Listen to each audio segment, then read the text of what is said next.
You're listening to the Vint Podcast, where we bring you interviews and stories from around the world of wine and spirits. From winemakers and critics to sommeliers and master distillers, we'll explore the people and businesses who are instrumental in shaping the future of today's food and drinks culture. Enjoy the show. Hey everyone, welcome back to another episode of the Vint Podcast. My name is Brady, joined once again in studio by the illustrious Billy Galenko. Hello. How are you, Billy? I'm doing very well indeed. I'm excited to share our guest with everyone today. It's been kind of a friend of the program. We've actually gotten to meet him and taste his wines at his winery, which is not something we can say very often. Yeah, Thomas Savre, who is the winemaker at Lingua Franca in Oregon. We didn't talk about when we had him on. We did mention to him that Thomas was one of the first folks to explain to Billy and I how cement isn't porous. Do you remember that story? Oh yeah. We were in Oregon, and he was giving us a tour of their facility, which was just a couple years old, I think. And I think they had maybe just recently re-outfitted it with some new equipment and tanks and stuff. They also resealed the floors. They did the floors, and they got some eggs. They got some concrete eggs. Yeah, and so we were talking about the concrete eggs, and we were talking about we were debating whether or not concrete was porous, or it could be whether or not you could actually, in practicality, describe it as a porous material. And his description of how liquid may or may not move through concrete was pretty funny. I think what do you do? Pour water on the floor? Yeah, that's where the floor came from. We have the floor because it doesn't sink in. And then he pointed that out. And then, that was because I was mentioning the mouthfeel. Like concrete always has a distinct kind of texture to the wine. And he was, it's not because air is coming through, even though it can come through the hole. But he's especially the egg. The whole point of the egg is as something's fermenting, the yeast move it around, and there's a certain motion. And there are other attributes that come from those vessels. And I was, that makes a lot of sense. And we're talking about unlined concrete tanks, but he was also, in most concrete tanks anyway, are lined. So that also doesn't matter. So I was, okay. Yeah, great points. Yep. Yeah, has a really interesting background, spent some time as an intern at DRC. We can get into that in kind of our formal introduction. But yeah, DRC, do shop. Yeah, hopefully we'll get to go up and that's right. Everywhere. We might go up and get to see him this December in Oregon as a team again. So looking forward to that interview. But Billy, what did you said you tasted a few interesting things. I want to hear about the Japanese whiskey you had this weekend. Yeah. So we are holding true to our promise last week. We're going to have more of what we kind of drank the past week here, and then we'll have tasting notes on the website very soon. We'll link in the show notes for this show. It'll be an ongoing tasting notes. And then also I do have a what we're drinking this weekend too. So that'll be exciting. But this past weekend, inspired kind of by Thomas, I went to a New Zealand Pinot Noir tasting, which was pretty cool. I hadn't had Pinot Noirs from New Zealand in a while. I've kind of told everybody that Central Otago Pinot Noirs are some of my favorite in the world. And I hadn't had any in a long time. And this kind of redid it for me. But what's cool is we basically tasted down. So we started in Martinborough. We had one. We went to Marlborough, which we had another one. And then I had 4 from Central Otago, but from different sub-regions there. And it was really interesting. Have you ever really tasted many Pinot Noirs from New Zealand? I don't know if I've ever had a red wine in general from New Zealand. I think I've only ever drank Sauvignon Blanc. Really? Not even a Chardonnay or a Riesling or anything? Oh, yeah. Okay. Yeah, I guess Sauvignon Blanc, Riesling. Not sure if I've had Chardonnay. Just not a part of the world that I drink a lot of wine from. But yeah, now that you say it, definitely Sauvignon Blanc and Riesling. Yeah. So there are certain areas further on the North Island too. I guess Hawke's Bay, they're known for Syrah and the Gimlet Gravels. So there are some reds catching on, but the predominant red wine that's kind of catching fire in terms of popularity around the globe and really being respected for its quality is the Pinot Noir, especially from the Central Otago, which is further south. So Martinborough, for everyone, is the south side of the North Island. Marlborough, everybody probably knows because that's where the Sauvignon Blanc comes from, the north side of the South Island. So those two were the ones we kind of started with. They were interesting. The Martinborough had a little bit very evident new oak. And well, all these notes will be in the tasting and the sheet, so I'm not going to get really into describing tasting notes, but you definitely had some cool influence from the ocean, but a little bit of complexity. But it was a unique tasting experience, kind of. And it was, I'm trying to figure out the exact words. It was both balanced fruit as well as some forest floor and kind of complexity along with some oak. Whereas the Marlborough was super ripe. It basically kind of tasted, it was just very fruit forward and kind of monochromatic, which is kind of interesting because you're kind of thinking, are they just trying to make this to kind of go along with their Sauvignon Blanc? Or where was it kind of grown in terms of, was it a priority vineyard spot or something? So that was interesting. But then moving down to Central Otago, it was really interesting because it's an area that's basically described as the only continental climate in New Zealand because everywhere else is so close to the coast. It's in between there's a mountain range to the west. It's a little further inland. There was a gold rush there back in the day. So what's kind of cool is a lot of the winds or the rains coming from the west are blocked by a mountain. So it's almost semi-arid. There are rivers going through, there are some lakes. So some areas are semi-arid and get really hot in the summer. Other parts can be, and it's also decent elevation. So what they really have is some areas that are really hot, but good diurnal shift. So high daytime temperatures, low nighttime. Other areas are just very cool. So it's producing this Pinot Noir with really interesting kind of complexity. And not to mention the soils are both river gravel, other sedimentary things. So it's a very free draining soil, which is, it kind of, to me, gives rise to this two kind of key things that I've been seeing. One is almost like an electric backbone. There's fruit, but it's almost a bright singing kind of fruit, especially some of the red fruit. But then it also on the finish and going out has this underlying complexity that's almost a forest floor, harkening over back to Burgundy. Sometimes I guess you see the same balance of acid and complexity and maybe some Oregon ones, but I see just this bright through line of almost electric fruit in a good way. And then there's also complexity down in Central Otago. And we had different wines from different regions, and the through line mainly was the nice bright acid. And then each region had its own complexities, which I'll share in the notes. But it was really interesting. I think you would really them. Yeah, I think the way you're describing it lends more towards thinking about Pinot Noirs from, like you said, say Oregon. So I think of underripe strawberries and things that might bring about that characteristic that you're talking about. I've been eating a lot of dried strawberries lately. Weirdly enough, we can get them at the farmer's market. It reminded me a lot of that because it was still kind of tart, but the concentration of flavor was so good in a lot of them. Yeah, that's right. They do get really kind of tart even when they're dried, which you would think they would just get really sweet or concentrated in sweetness, but they actually get kind of tart. Yeah. The strawberries that you get in Special K cereal or something. Yeah. The dried strawberries that come in the cereal box.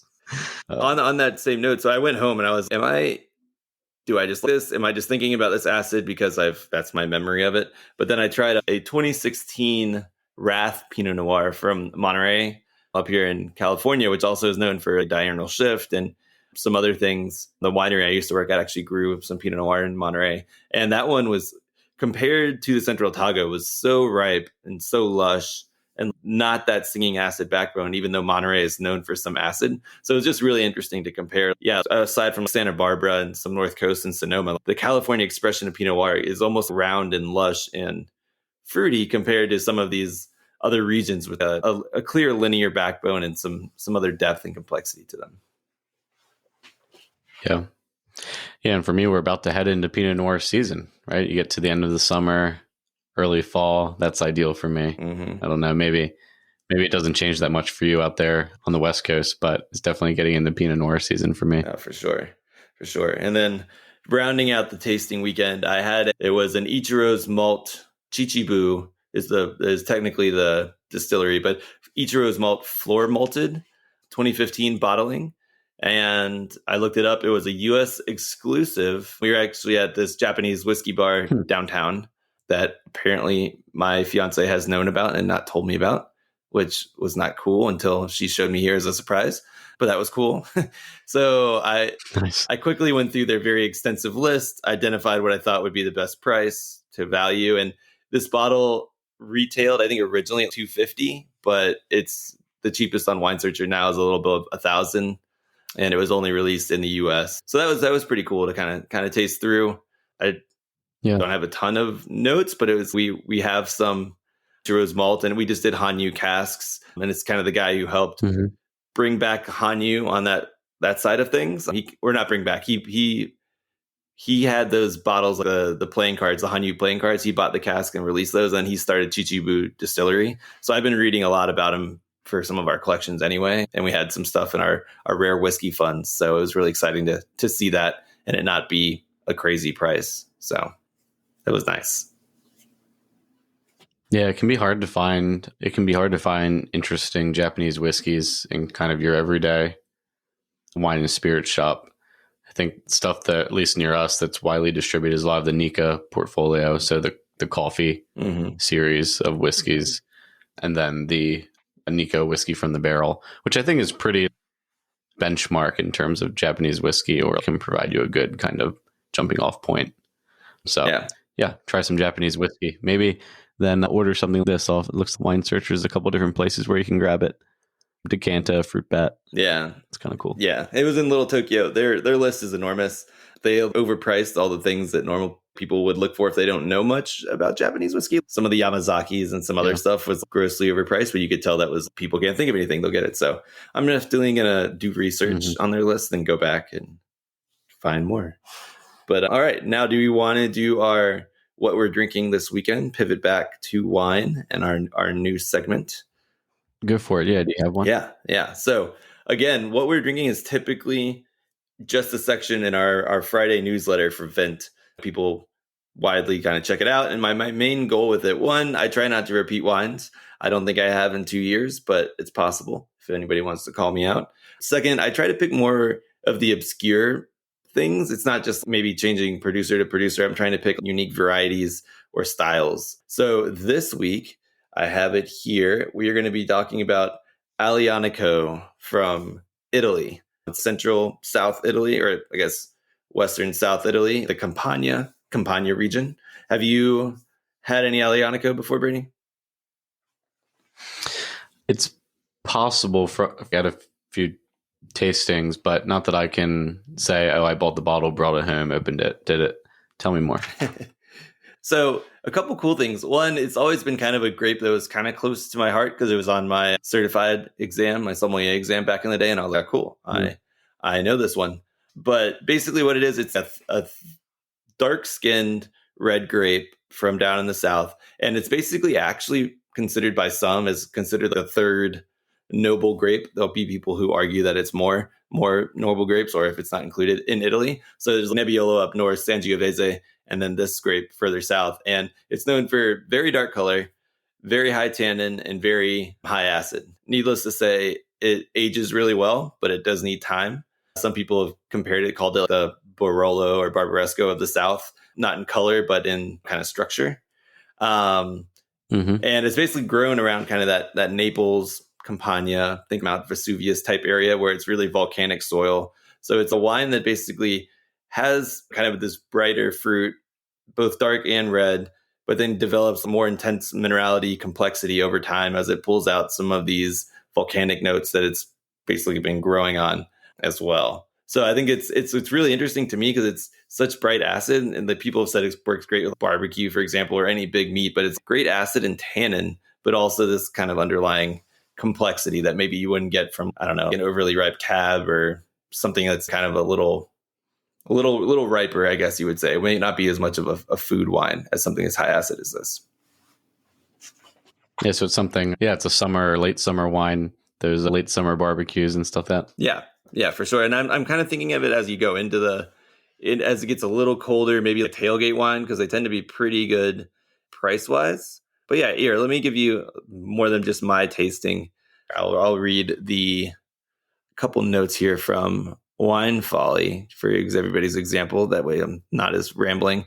It says, young Aglianico wines are known for strikingly savory flavors of leather, white pepper, black fruits, cured meat that when aged developed a dusty aroma of dried figs, suntan leather. For a fan of those who are a fan of rustic, earth-driven wines, Aglianico is a star. And then it has a quote from this guy, Ian DeGatta, from the native wines of native wine grapes of Italy, says, along with Nebbiolo and Sangiovese, I was saying, is generally be believed to be one of Italy's 3 best grapes. In my opinion, is far more. I think, to me, what I thought was interesting is when you read about the tasting notes of these and the ones I've had before, they are kind of almost Syrah-like, meaty and kind of peppery in their youth, but then they do develop almost more sweeter. It's almost a balsamic type thing down the line rather than just developing more and more kind of earth. There's earth underneath, but it almost sweetens as it matures, which I think is pretty neat. And then something that nobody's probably going to have any questions on, but I found it the most interesting when I'm reading in my big wine grapes book here. A lot of people claim that it's a grape of Greek origin. Apparently back starting in the 1600s or something, 1500s, people started claiming it was a Greek grape and that it was brought over, that the name kind of comes from Hellenistic, Helena, basically referring to Greek. But they've basically done a lot of DNA tests recently and found that it's closely related to, surprise, Italian grapes, especially even further north, some of that family in the same area. I mean, further north, northern Campania, Tuscany. So they think actually the most likely thing is that it was named by the Spanish, who actually ruled central Italy from the 1500s to 1600s. I didn't know that, according to this book. So that was pretty cool. And then they think it was probably had to do with the name Llano, Llano, meaning plain in Spanish. And basically what the Italians did was they just wrote Llano, they would in Italian, which is Gliano. So they kind of, so they basically made it wine of the plain, just Aglianico, over time. And I think that was really interesting. Way more convincing than the Greek explanation. Yeah, it's interesting that these varieties have been around, especially in Europe. We think of the varieties being within a region for centuries and centuries, and so many different folks have, tended to them, maintained kind of the history and quality of them across time, and others have kind of fallen off and had to be sort of revived. I think those ancient histories of vines in a particular region are, really interesting to learn about. Yeah. So if you want to find some, go check out the region. A big region is called Basilicata. That's a famous one. There's a sub-region within there called Volture, which looks like vulture. Those are some really famous ones. But overall, if you ask anybody at a wine shop for any Aglianico, it's almost always coming from Campania. They're growing a little bit in Australia. They're testing some in China, but it's almost always going to come from there. And it'll come from one of those regions. So I recommend everybody check it out and kind of mix it in this fall as we start moving forward. Nice. Right alongside your pumpkin spice lattes. Yeah. Boy, now you're just big. Also, you said it's a tailgate. Yeah. Tailgate wine. Tailgate wine. Wonder if J-Hack drinks. Yeah. That is Jets tailgates. I will message him. Perfect J-Hack tailgate wine. Watching some Jets games. Nice. Yeah. Good what we're drinking. Let's introduce Thomas, which we've already kind of done. Thomas Savre, who is the winemaker at the really wonderful Lingua Franca winery in the Willamette Valley, Oregon. Yeah, really pioneering Chardonnay in that region, which we'll talk about a little with Thomas. Pinot Noir is excellent as well. We got to visit a year and a half ago, I guess it was, that Billy and I got to go down. And I think their focus with the recent acquisition by Constellation, it was Constellation that purchased them, is that right? Yep. Has really gave them a lot of new resources to be able to continue to accomplish maintaining the quality of their portfolio, as well as really trying to solidify Chardonnay as a legitimate global option expression of the grape there in Oregon, which they've definitely done over the last 10, 15 years. It's interesting to hear him talk about how the merger with Constellation has, contrary to popular opinion about when large groups buy out smaller wineries, that there's a decrease in quality or sort of a homogenization or something. It was interesting and really good to hear him talk about how Constellation has really just supercharged the efforts that they already had going on and kind of have allowed them to continue to do their own thing as part of that sort of premium line of wines in their portfolio. Yeah. It was the idea, and I guess the winery itself was kind of spearheaded by Larry Stone, I think it was, who had Evening Land and some other things, along with Dominique Lafon, who is a well-known winemaker from the Lafon family wines in Burgundy. So basically, they had a mission of coming in and making these top quality wines, especially some of the best Chardonnay possible in Oregon. And to your point, it wasn't a brand that would benefit from just scaling and buying fruit. So it was really cool that Constellation realized that, and we just need to pump more into quality, continue to grow the quality, and also to allow it to maintain over time. I thought that was really cool, and it's cool to kind of dive in to hear more about what they're doing to perpetuate that, kind of making a unique Oregon top Grand Cru style Chardonnay. Yeah, Thomas he's had a ton of crazy experiences that not even folks who have been in the industry for a really long time and really deep in the industry don't get to have, just in terms of tasting some of the top wines in the world from DRC and Dujac and his times that he spent there. Yeah, fascinating to hear from Thomas, a good friend of ours on the podcast, and hopefully we'll get to see him later this year. So here's our interview with Thomas Savre.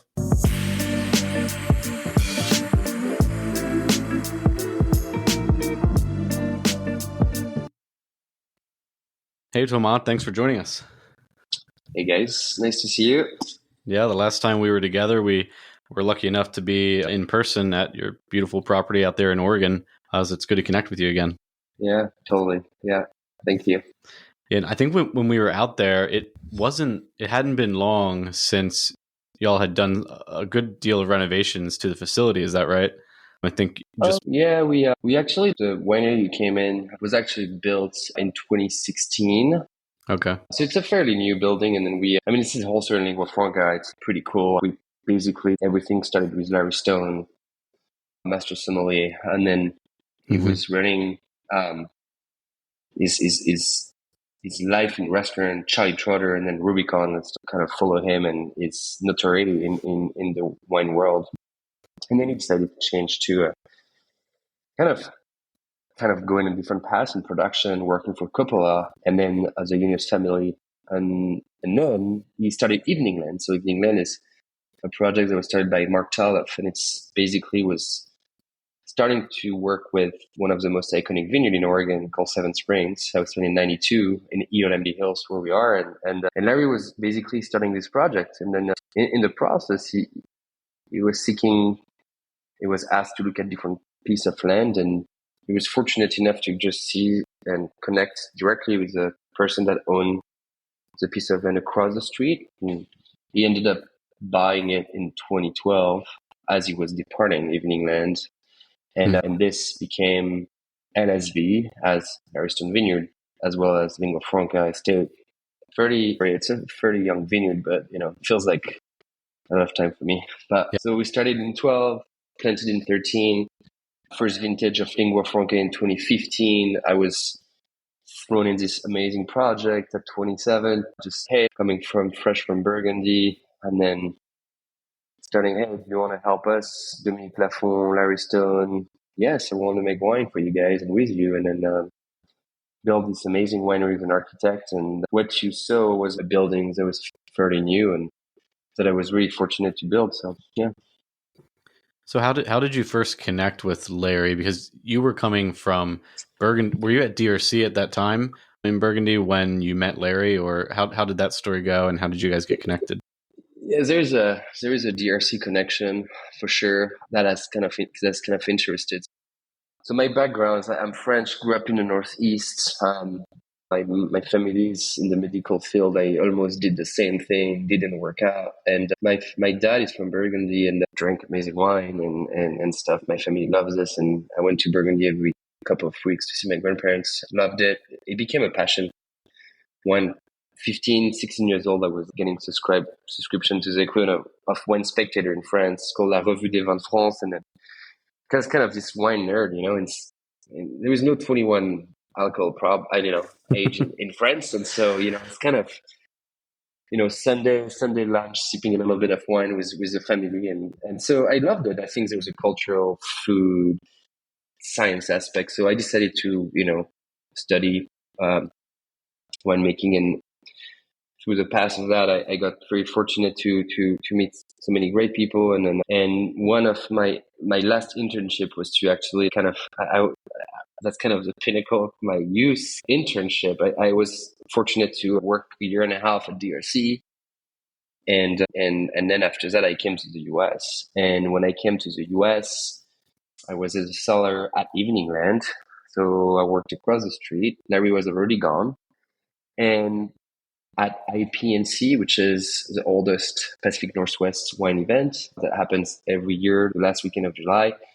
I'm involved in this amazing celebration and as a board member. And then I met Larry in 2014 with Rashfar, Pierre and Caesar. There is Pascaline Le Pelletier. There was so many amazing winemakers and distributors in this place for IPNC, sipping on Leroy's wine and stuff. And Larry was there, so I meet Larry, and then I meet Larry, and he's like, "Hey, are you this guy that worked at DRC? I just was there a month and a half ago to taste." And so I didn't work there; I interned there, and he's, "Oh, okay, blah blah." And that's kind of where we started to meet. We met for the first time, and after that, we're just starting to discuss and be able to connect. I met him, and then Raj was very kind, giving me his personal contact, and then I think that's.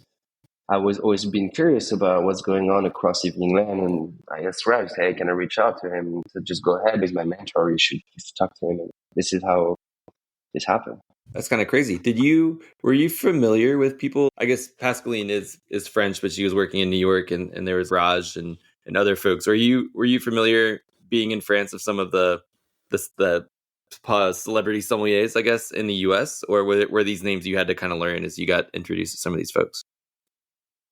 No, I think, it's very interesting, and even now I'm still amazed because I just came back from France and I was in Paris with my brother and stuff. And there's just a world of wine in the US. It's so different than in the US and France, and it still is. And I think that to answer your question, I have no clue of wine personalities in France. Sommelier, when you go to a restaurant, is like, you don't know names. And then I came to the US and I realized, oh my God, there's Raj, and then Pascaline, and then that's people that really have a really big influence on. They were very key opinion leaders, extremely smart people that really changed the industry, not only, the food beverage industry, especially beverage industry, for a long time. And I think maybe the court probably is a thing that's contributing to this kind of effect. And then I think everything else that we know of, and just obviously master sommeliers, and then everything around it, the media and such, and their ability to just basically be who they are and have access to all this wine and connect. And, they're kind of like those Larry and Raj were almost kind of the messiah. Well, we're going to go to France and we're going to just talk to this amazing wineries, and we're going to come back and tell you all the secret in a sense. And it's kind of amazing because they mentor people and such. And so we really went through, I think the US hospitality industry and wine industry has been absolutely in chance. That's big luck to be able to have those folks and still have them. Yeah. Speaking of the secrets, maybe you said that they bring back to the States. What are a couple of things that maybe happen behind the walls at DRC that people don't think about, or is it just like any other winery? Well, DRC is an interesting place, and I think that. So I was an intern. So the interesting part of DRC for me was that I connected first of all with DRC through my internship at Domaine Trienne. So Domaine Trienne is a domain in south of France that is basically co-owned but operated by the Cess family, Domaine du Jacques. And I worked at Domaine du Jacques, and I really loved the family. We just hosted a dinner at the wineries, Jeremy and Diana, when they came for IPNC. It was so good to see them. And I worked at Domaine Trienne in south of France, but the domain is basically co-owned by Aubert de Villaine and the Cess family. And so this is how I kind of was able to be introduced a little bit to this world of DRC. And then little by little, I had a last internship to do. There was a very interesting research that was in thoughts there And I did the vintage 2012. And then to be very honest with you, I kind of was, well, this is going to be an amazing note on my resume, obviously, but I was a bit kind of DRC sometimes I feel is a bit scary for folks in Burgundy because it's such guarded and it's kind of a secret on its own. And I need to go. I need to see it by myself. But I'm also I don't really know what to expect. And then I came in, and it's not really a secret to tell you. It's one of the most Grand Cru sites you can see. I mean, it's just full of secret because it's just full of experience and it's full of history and tradition and such. And there is, I don't know, it was an ambivalent experience, just not on the wine quality, but also on the human experience. Like I think for me, what's the most things that really that I taught was the dedication to that what they have and how much their vineyards, how much the people were conning to make this type of wine and in the hand of consumer. It's just they really Aubert de Villaine family, and everybody works so much aware that they have an important thing to carry that is basically leading with a lot of humility the best domain in the world. And I visited a lot of great domain in the world, and there is, to this day, I don't think there is maybe another one I would say is maybe there, but I think that there's no other winery that can be in that same kind of mindset, tradition, experience that DRC is. Yeah, I remember when we got to go down there and visit, I was standing outside and, there's a gate and there's a call box and walls around and it felt standing outside of like the White House or the CIA. It felt like, I better not touch anything or do anything, or there's going to be a guard. Well, it's sort of the impression you have. Yeah, it's the impression. Yeah. That's the impression you have. But then when you just get in, it's kind of this. I think this is something sometimes we put ourselves into, and it was the same. But then when you get in, you realize how much open things are, how much I came every morning to shake hands of every employee at the bell was ringing. It is such an important person that the wine industry has today.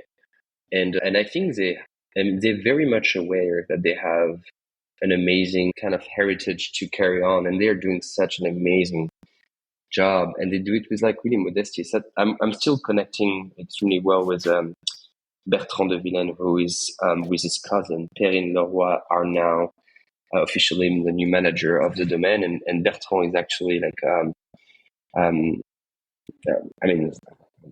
a colleague still, a friend, a partner with me, and we have a few things we're working with here in Oregon for him, and also he's helping to import wine in France. And they take this so seriously as far as like their I mean, every time I think about every experience that I had, it was amazing, from the vineyards, the way how they farm, to the way how we were basically looking at every bottle and bottling and label for everyone, to the packaging, to the dedication of like every single thing is to be perfect for the consumer. But they don't do that because they just believe in it. They just know they have something to carry, and there's very few places.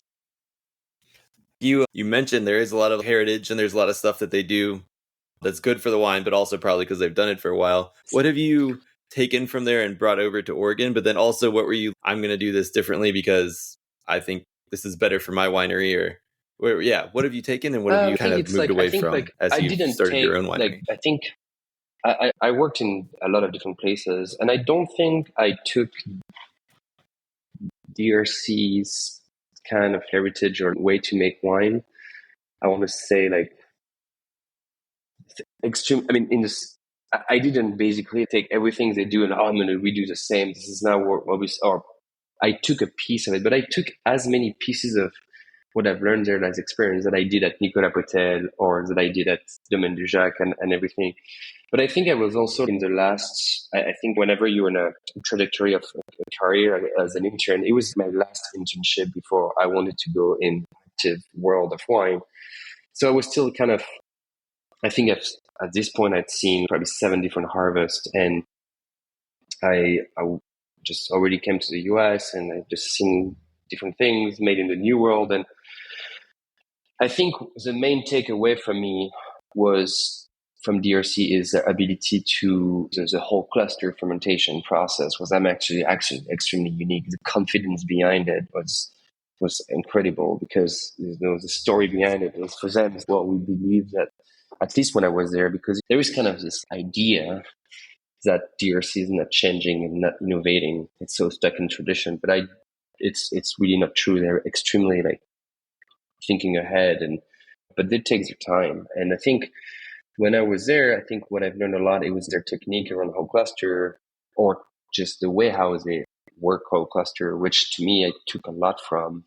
And it's really made me gain a lot of confidence in this winemaking style, for sure. Because whenever you just go in a place where you just have all these Grand Cru and you have very different vineyards and different aspects and terroir, at the end of the day, you're really kind of starting to slightly understand, oh, okay, so that's how they do it. That's interesting. And oh, that works. Okay, that's great. And so that's one thing. But a big thing that I always was extremely grateful to have experienced is a human experience in there, because there's not other place in the precision, the rigor to things where just people have so much respect. It's to what their farm and they have, but they also do it in a way that I don't know. You're gonna think this crazy, but I mean, one night I came back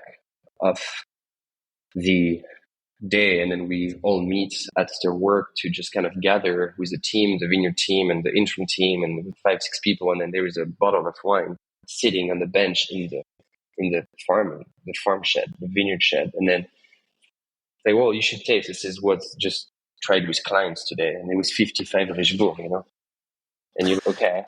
And then you just start your internship and you start getting exposed a week after to those wines. And then what it did to me too, it was, I think I took a note of every single DRC bottle I've tasted.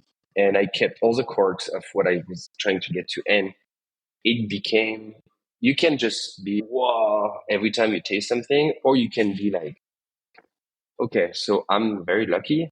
For the next year, I'm going to taste a lot of DRC, and this is going to really shape a lot of things in my mind. And I was trying to be, this is wine, but this is probably the best I've ever tried. But we're tasting, for people who love those wine, it's crazy what I had the chance to try and taste, because their generosity but most importantly, they are believing this is wine. They do believe this is wine. They know they have a big part to play in this world, but this is wine. This is Richebourg. This is a good terroir. This is a Chazot. This is great, blah, blah, blah, Grand Chazot. And they still do it with simplicity. Yeah. That's crazy to have such a Rolodex of probably incredible vintages dating back so far. When you came over and you started your time in Oregon, what was kind of the ethos around winemaking in Oregon then versus now? And how do you think that maybe Lingua Franca has tried to contribute over the last, what is it now? Did you say 10 years, 9 years? Yeah, our first vintage is 2015. 2015, yeah. So it's going to be vintage number 9, 8. But so I think this is a very interesting question, and I think there's so many winemaking, vineyard farming is such a constant dynamic, and you are basically at the service of the climate change, your service of the trends, your service of things you don't know. And Lingua Franca was super interesting because we're basically, hey, Larry Stone wants to do this, let's go. And he had a vision, and I was here to execute. To me, the way I read it is how to execute his vision, working with Dominique Lafont in a vineyard that was never produced wine. So here you have two choices here, right? And for me, I was, well, listen, I'm going to be the first one to make the wine from this incredible site. Let's go. And it was fascinating because you are learning to make wine from a place Nobody touched it. You don't know how it behaves. And so you got to take a little bit of step back. Yeah. So for me, I think that it was perfect because I came here and I was, we are just going to open a new book and we're going to write the first chapter and let's go. And so after that, chapter number 2, chapter number 3, and then chapter number 1, I came here. I was young. I was coming really fresh from all those experiences. I was full of ideas. And also I was working, we still work with Dominique Lafont. And Dominique Lafont has historically not been a big, massive user of whole cluster. I mean, he's doing it. He always did it a little bit, but is very like known in the industry to be worked with stem fruit, discipline stuff. So for me, I was like, well, wait a minute. Like, I'm going to learn what's doing what he thinks about distilled fruit. I was putting whole cluster, some wine and stuff. I need to be doing it also the way I want, based on the environment, based on the ripeness, based on such. And it's really it was a good tool for us to start exploring what we were trying to do from around my site. And Dominique I was at Evening Land just next door. I want to explore more. Dominique is a very curious person. So I was basically, hey, this is what we're going to do. So we started with 4,000 cases from Chardonnay and Pinot Noir. And then as we grow, 2016, first vintage, first crop of this vineyard we're sitting on right now. And it's, you just fresh out of school. Oh, this rootstock is going to do this. This clone is going to do that. And then you just can throw everything away. And it's not how it works. I'm a young father and 2 kids, and they're most difficult and beautiful thing we've ever done. But honestly, it's the baby vines as kids that just, you don't know what's going on. You just, okay. You cannot predict anything. Yeah. You can't just, everybody's going to tell you it's just going to happen. Well, no, it's not going to happen. It's the same thing with the vineyard. So the vineyard at first in 2016, I was like, what are we going to do? And, and it was great. We just, this is the first crop and we're going to make beautiful wine and that's all. And so I really, really I really worked hard to make sure that we were making the most prettiest wine we could from a young site. And I realized a lot of people, vineyards don't make good wine. I'm like, no choice, you have to. And then I'm learning that it's amazing, the balance of a young vines into a ground that is very new and stuff. It's actually making fantastic wine. Yeah. So, and then chapter 3, we're just growing this brand and seeing how things are gonna work. It's a startup, and then we start selling wine, and we're starting to have good press, and people are excited. And then Larry's traveling and selling to restaurants and such. And then climate comes, and 2020, and then COVID, and then we just face a time where, in every business life, okay, so this is what we've done. We kind of reach, there is a mountain. We reach the first kind of mid height of the mountain. And then how do we go to reach the top? And then we needed some help. And I think both in resources and also in management. And this is where we kind of started to work with some folks to help us find a partner. Yeah. We might get to this later, but I kind of wanted to ask, now that you're talking about the very beginning, have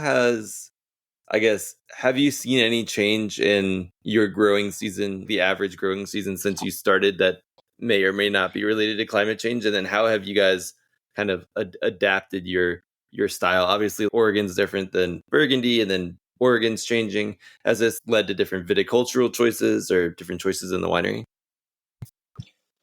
Yeah, I think that, not talking about the climate, just the vineyards and such. Oregon is not Burgundy. I never thought that. I always treated this region extremely differently. But the way I think about that, for me, you can never hide from your experiences, right? So for me, I learned how to make Pinot Noir and Chardonnay in Burgundy, and obviously this is, for me, the place in the world that basically is the best to learn. And to this day, it's still probably the place where you find the best Chardonnay and Pinot Noir in the world.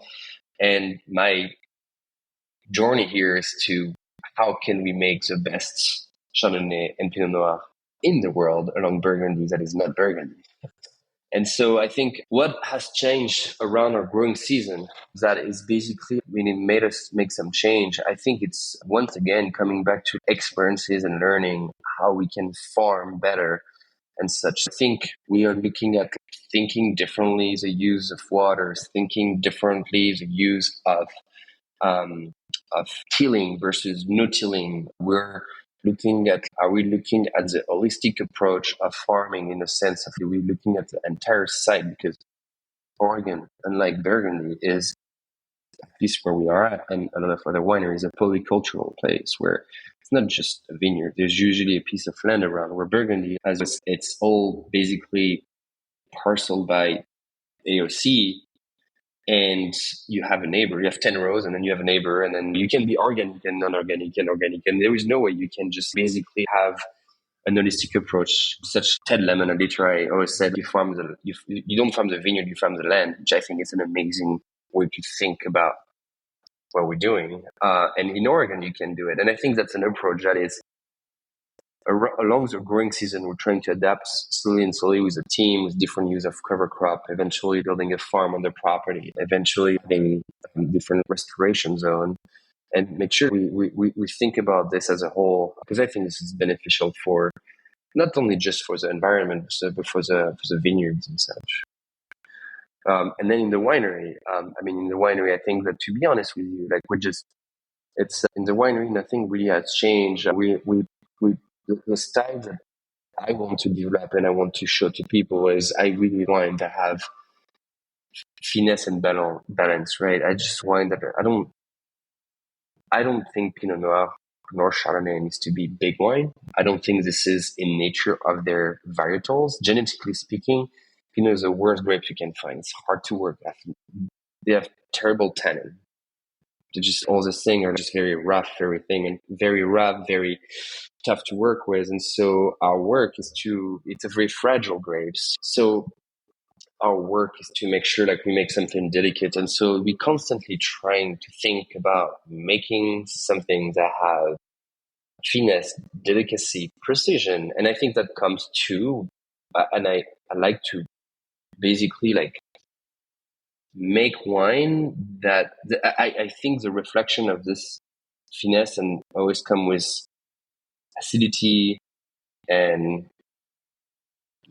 freshness, so not big tannin. So we need to be very diligent on how we're going to extract this tannin. We need to be very diligent on when we're going to harvest. We have to be diligent on our use of whole cluster. We have to be diligent on, and I think this is how we work, how we adapt to the year. But Oregon, it's a place where there's a lot of different crops. There's a lot of different. It's a very big agriculture area, and I think that it's just beautiful to see all those vineyards are it's getting in, and the quality of it, and the different exposure soils, and it's just the beginning. Love it. Yeah, want to kind of make mention that Lingua Franca was acquired recently, semi-recently by Constellation, right? Which is one of the larger corporate wine brands in the world. And they added Lingua Franca to their premium portfolio, I guess, alongside a Booker, I think they acquired recently in Paso Robles, and Schrader maybe. And I think from the outside, a lot of people think that when large corporations come in and make acquisitions, that some of the things that you're talking about don't happen anymore. But it actually sounds like you're about to be able to do more of these, maybe kind of these painstaking, capital-intensive, time-intensive viticultural practices that really have an impact. You're going to be able to do more of that. Is that right? And I think you're right. I think there's prior to all this process, I was thinking the same. And then I think I was very fortunate that I was able to be a lot on the table, and the discussion was what was the plan on their interest to come in, and us being able to sell to the company, to them, and why, and what would be the plan. And I think that it was, to me, it was the best partner for many reasons. One, the leadership under Robert Hansen has been extremely honestly, ideal for us because in their basically idea of premiumization, they have a roadmap of Robert Mondavi is such an important piece of not only California or the portfolio that they really want to revamp this to a higher standard and quality. So part of this was Robert Mondavi, and if you all love wine, we all know it started. The wine industry, not only in the US but in the world, has been highly influenced by Mondavi family, and so in a very positive way. And so I think that's a very good strategy map. And then by then, it's acquiring different brands and trying to let them run in the same culture and such. But we're not just talking about wine; we're talking about people. Everybody's at where I was at Lingua Franca with me stayed at Lingua Franca. Mm-hmm. And I think this is really showing that the people were really want to just looking forward to what we can do. And a lot of things happen in this vein that's showing their determination to do the right thing. We were organic, non-certified since the beginning, and Constellation, we wanted to get certified. And the reason being is not because we want the stamp. We just think this is how we should go. This is what the world needs, and et cetera, et cetera. And so I think that was very important. Then obviously it's a big group. So we have a lot of not only a lot of opportunity and resources, obviously financial, but we also have a lot of resources in terms of manpower and brain power of people that has done that for a long time. Yeah. I have a lot of colleagues that I just always, wow, that's amazing. You guys do this, do that. And on top of this, I think we're honestly, at the end of the day, it's extremely well positioned for us because we're making wine with delicacy and finesse. And, we're talking with Booker's that is obviously making Paso Robles wine with a bit more structured, bigger wine. Same for Cabernet from other places. And so I think we fit really well into kind of a place where with them and we're taking a big and I think what I really appreciated was them to listen about our desire to become the leader in the Chardonnay world in Oregon. I think Chardonnay in the Willamette Valley is something that has been in the work by the industry for 40 years. And I think that today we are at a turning point in which Chardonnay and Pinot Noir may become not as important yet, but but Chardonnay is taking a great growth and in the market and desire by consumer, and also the Chardonnay in Oregon are better and better and better. In this adventure, Lingua Franca, that we started in 2015, where Chardonnay for us was a big piece of our business and our domain, I think that they really wanted to follow us on this and help us to be a leader in the Chardonnay. And it's been incredible to be able to work with so many new vineyards and new areas in new clones and discussing with, hey, how we can basically make this Willamette Valley Chardonnay just such an amazing wine for people to understand what the Oregon Chardonnay is about. Yeah, I think you're right about how you guys fit really well into that premium portfolio for them, and it's good to hear that there is a structure where founders and producers and their families can have an opportunity to realize some of the success of their hard work over maybe decades and decades in some cases, and still retain a lot of that original vision. So it's exciting to hear that really what it does is supercharge you guys, not necessarily alter the ultimate vision. Yeah. Right? Yeah, exactly. So as good as the Pinot Noir is, the focus is on Chardonnay. Is that how you think about it? Or do you just recognize that there's an opportunity to sort of maybe reshape Chardonnay versus Pinot Noir? I think, it's kind of a juggle. I don't know how to explain this, but Pinot Noir is amazing. We make more Pinot Noirs than Chardonnay. And we still do, but I think there is a few things in the valley that there is not a trend, but there is people plant Chardonnay. People are excited about Chardonnay. People understand that Oregon terroir is made for Chardonnay. Mm-hmm. And I think that we're in a timeline where we need to do the work. Someone needs to do the work with the ability to talk to a domestic market or international market, that we are not to be shy and show a wine that deliver as good as Burgundy for a price point that still can be a bit more interesting. And with Constellation ability to basically distribute wine not only domestically but internationally, I think this is the perfect opportunity, not only for Lingua Franca, for the entire Willamette Valley, to be able to show that, hey, look at that. There is something going on in this region. There's people that way before Lingua Franca that had basically made the foundation of what a good Chardonnay is. And then we just need someone to just trying to go out there and say, hey, this is it. We're not going to say, hey, there's a ton of amazing Chardonnay. But I think this is really going to help if we, true to ourselves, we're going to really keep the quality and keeping this freshness that we can provide. I think we're going to be able to really show the world that there is Oregon Pinot Noir and there is Oregon Chardonnay. Mm-hmm.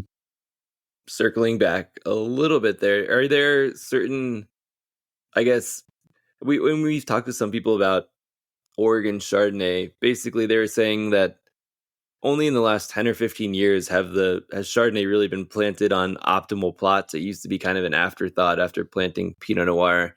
Are you seeing, is part of the quality increase some of these vineyards that have been planted in the last decade or so coming online or really maturing? Or is it more just an additional focus from everybody trying just to put more time and effort into making the wine?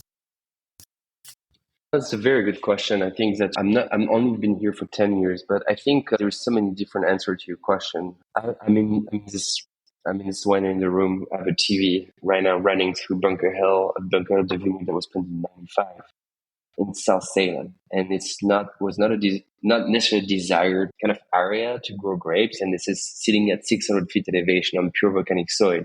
And this vineyard is extraordinary. So, to that, people they did the bets and they did plant 5 acres. Now, a lot of people obviously probably see the opportunity not only for still wines. There's kind of a little bit of growth of sparkling, and obviously they use Chardonnay for sparkling, so there is a bit of that's there. And then there is also a little bit of it's kind of a trend. People are planting vineyard today, and they're thinking, are we planting also only Pinot Noir, or can we just also plant Pinot Noir and Chardonnay, and is that the right place and such? So I don't necessarily think that before it was not planted on the right place. I think there is definitely historically a clonal selection that was probably not correct for the region, and I think that really kind of put people a little bit, Chardonnay is maybe not suited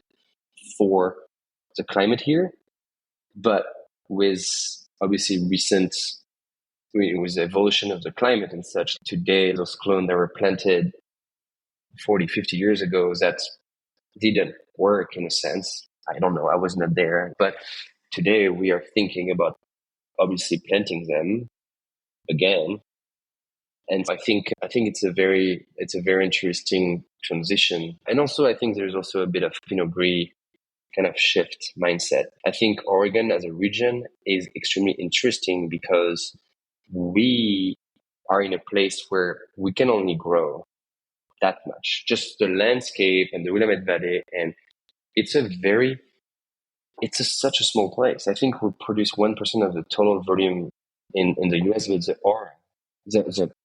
the Oregon is a very well-known region, not only just domestically, just to the press, to the critics, to the folks in different regions, that 1% of the wine produced in the US for the notoriety of the region that is real. I think we are in a very interesting spot here. And so because we cannot really make this region being a California one, then it really makes it very unique and makes the folks, all my colleagues, all my peers we are here to make the best of the best of the best of the best. and Oregon mindset of being, well, this is good. You can make amazing Pinot Noir of the highest quality, amazing Chardonnay of the highest quality, and still being in an affordable prices, depending to some very high in California terroir or high in Burgundy terroir. Yeah. Sorry, I want to revisit some of that. How is it when you think about putting together a portfolio of wines and expanding? Well, I guess I'll ask you, was it part of the mandate from Constellation to expand the portfolio? And how do you think about expanding sort of the offerings within both Chardonnay and Pinot Noir, whether it be estate sites or bringing in other fruit, and trying to balance out your portfolio as I guess you're heading into the first decade of Lingua Franca? So the portfolio per se didn't change. Like we have not increased our amount of SKU or amount of cuvée. Lingua Franca, we were selling fruit before to folks. And then, so right now, since our new partnership, we are basically utilizing the vineyard for us only. That's number one. Okay. And then after that, the slight, the growth is basically based on, we actually needed to buy Chardonnay.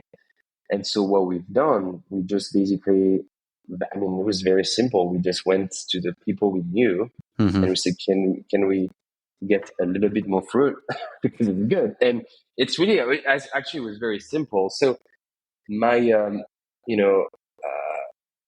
it feels kind of painless a little bit of the slight growth and just the way how we had to strategize, because we had the estate capacity to basically, we can utilize the entire space now.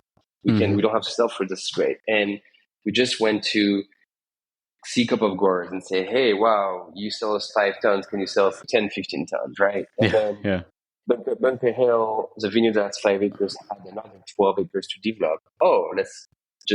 It's developed now, it's producing, so we're going to receive the fruit this year. That was done pre-constellation, but boom, another kind of source of fruit. And then, we are engaging right now. We had 6 additional acres to plant on the property. Boom, we're going to do that next year. It's very organic and it's very working well, but we're very tight with, Larry's vision on how we want to do. I was this morning with a lot of my, couple of my bosses, and we tasted all the 21 vintage, and we have the same amount of Chardonnay we had before. Yeah. Are you looking at making acquisitions of more vineyard property? I'm sure over time you will, but is that on the immediate horizon, or is it really trying to keep the estate size that it is? So currently the estate we cannot really increase the estate as it is. And I think that at the moment it's all in discussion. How are we gonna slightly kind of supply, I guess, our Willamette Valley, and how do we want to control? Do we want to rely on amazing relationship with growers? Or do we want to farm it? This is a big question we have for the next few years.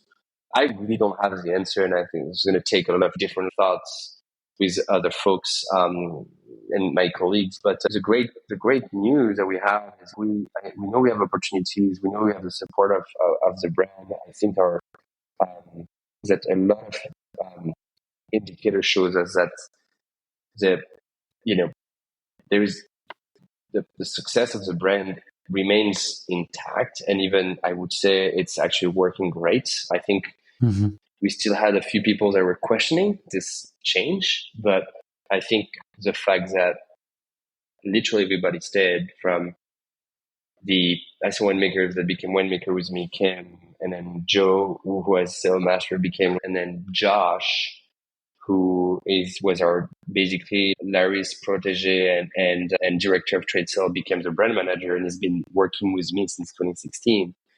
It really shows that we have a great foundation, and the brand, seems very aligned. And truthfully, we've been in a lot of great restaurant, international markets, works really great. So we're going to have to see a little bit how it goes and take the right decision. But yeah. Back when we were talking about DRC a little bit and the legacy there, you mentioned there was another producer that maybe even somewhat might get close to them Who is that producer? And want to talk a little bit about what you're just personally, what are you exploring and drinking, and what are you excited about? Yeah, so I mean, I think for me, whenever you go in cellars, and once again, I think every places you go, it really brings you an idea of how they make wine and stuff. Dujac family was fantastic, and they really treated me in a make. It was fantastic. And then DRC was something obviously very unique. I think the estate that I found extremely interesting to me was Screaming Eagle. For me, I was really, really fascinated by the vineyard, the winemaking and such. And with my experience of visits and such, I mean, there was a lot of wineries I would to visit in Italy and South America and others in California. But I really found Screaming Eagle to be in a respect and in a precision and a rigor that is, there is humility. They understand what they have to do, and the wine resulting from it, it's so pure. I don't know. It was for me, it was something that's a domain. And what do I drink? I just came back from France. It's my birthday today, and tonight it's going to be cocktails because I just came back from. No more wine. No more wine, please. No. It's hilarious. We have my colleague here, Jamie, who is working the cellar with us. She was, well, why? I just literally drink amazing wine in France from a lot of different places, and I just realized a week ago, and I just came with a pan of harvests in 2 weeks. And I'm just my memories. I just want to keep this memory there. But I think was the most important thing in France. I was very fortunate to spend time with some of my best friends I was in school with. So one has an estate in in Macon. One has an estate in south of France. My other friends, my best man has started a winery in Basque Country, and it's emotional to see that he started in 1819 and he's basically starting his own domain. He's planting his own vineyards. And then today I tasted his wine and we all know that this wine is impossible to drink for 2 years. And then you just taste his wine. It's 2020 and it's so fantastic, precise and refined. I said, you gotta bring that in the US. This is gonna change the mindset of people.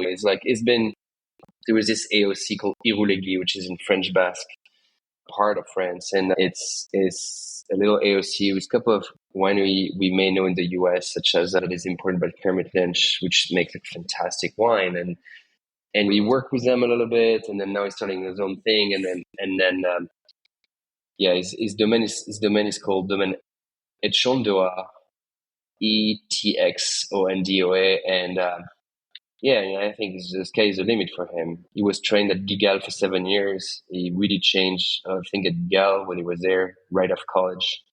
And he decided to go back to his hometown. I drink a lot of those wine in France. I was so happy to discover new things and discuss how the landscape of France is. And my other best friend is vineyard manager at Moët-et-Chandon, and it's fascinating to hear what they're doing there and the way how they basically what they're doing to in the vineyard and such. It's incredible to hear all the things to do. So drink a lot of wine, didn't really discover new things, but I think just having access to things, and I feel like we were talking with my wife, and things just taste different in France. Yeah. It's the same wine. It's that long trip it takes. If it long trip, but I also brought. It's actually weird. My wife was, this tastes different here than it tastes in the US. And well, yeah, that's funny. Yeah. So what's the cocktail? You didn't say. I don't know. I don't know. We'll see. I think we're going to. I know we're going to a kind of really cool new restaurant called Clandestino, and then it's going to be some South American kind of situation. So I'm very excited. Nice. Yeah, we very well might be in the Willamette Valley in early December as a team again with our whole team. So we'll definitely have to get in touch and get your restaurant and cocktail recommendations. Absolutely. And please come to the winery. Yeah, we will. Taste the 23 vintage. Should be great. Oh, that's awesome. Billy, anything else? No. Now you just have me thinking of what could be a South American cocktail. I only know Pisco Sour, so now I'll be thinking about that. I'll let you know. I'll send you an email and see. The place is called Clandestino, and it seems to be a really good, kind of South American influence, place in Portland. So I'm excited. Nice. Thomas, thank you so much. Thank you for sharing. Thank you, and yeah, it's awesome to. Oh, happy birthday too. Yeah. Yeah. But we'll have the episode out and we'll share it around with you. I know our audience is going to get a lot of great perspective, especially on this idea that acquisition isn't the end of the line, but maybe the opportunity for a lot of great new things. So best of luck. It is indeed. Yeah. Thank you very much. Appreciate it. Talk soon. Bye-bye.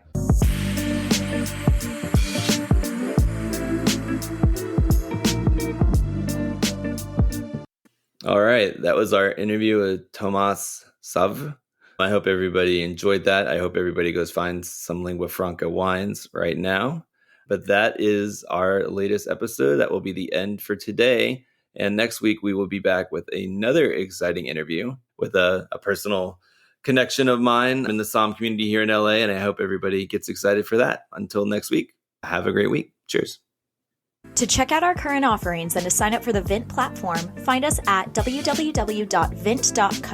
That's www.vint.co.